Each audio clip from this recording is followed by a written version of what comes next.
Hi, everyone, and welcome to another episode of the podcast For the Love of Drama. I am Fiona, and today I'd like to do something a little bit different, and I would like to talk about how actors express emotions when they are in character on stage. Each emotion that can be felt is different, naturally. If you're feeling happy, for example, you might feel light, you'd be smiling, laughing possibly, and your face and your demeanour, the physical way you hold your body, is completely different to, say, if you were angry. Then you would feel tense, your body would feel tense, and you would feel on edge.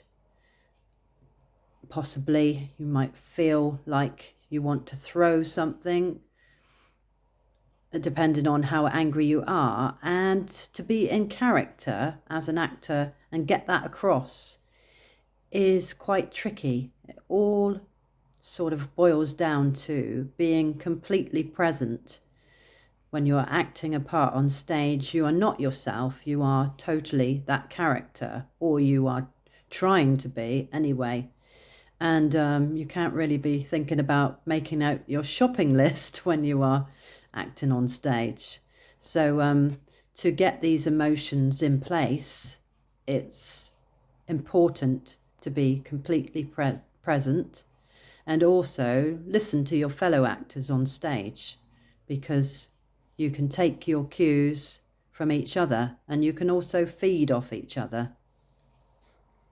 Some actors and people that teach, acting coaches, for example, acting coaches sometimes believe that a good way to make emotions seem genuine is to draw on personal experiences, such as if you've had a loss in your life, perhaps, and you're playing someone that's grieving, you could summon that up. I mean, I have done certain plays, and a play recently, last year, in which I played someone who was dying. And to summon up those emotions is quite hard and sometimes very emotional and difficult, not easy.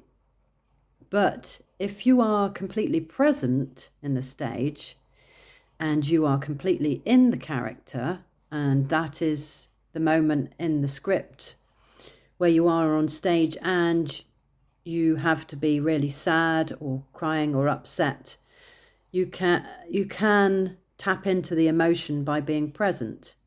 But some people can sort of recollect a memory, summon it up, and use it like that as well. I used to find it very hard to keep serious, actually, when on stage. For example, if there was a moment where I was acting with someone else and I can actually recollect a memory, I was having a flaming stand-up row with someone once that was playing my husband. And every time we looked into each other's eyes, not him so much, I would actually start to collapse into fits of giggles. So I recollected a sad sort of memory just to keep myself serious. And it actually worked. And all I had to do was think of one word that I associated with this sad memory. And I think I've adapted since then, and I don't normally fall into giggles when I'm acting seriously, but hey, it could always happen again. It's surprising how many things you can store up here, sort of mentally, that would be useful in acting. And I think you can subconsciously bring them into a performance.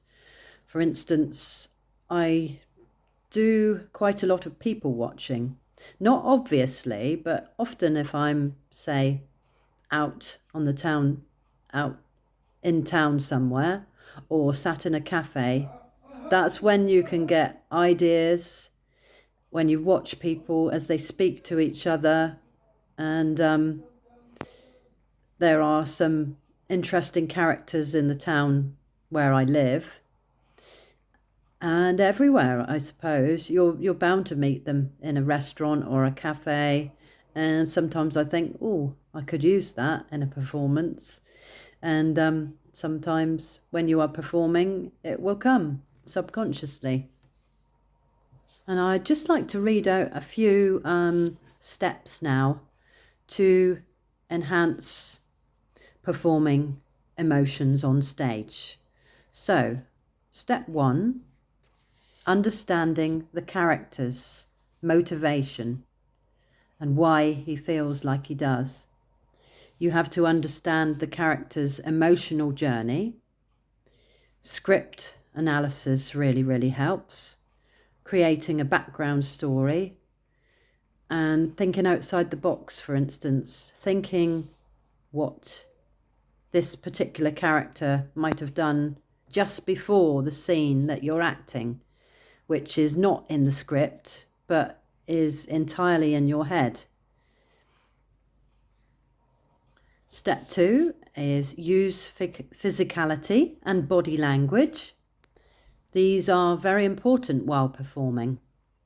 Explore different emotions and physical gestures that align with the emotions that the character has. And step 4, seek feedback and continuously improve.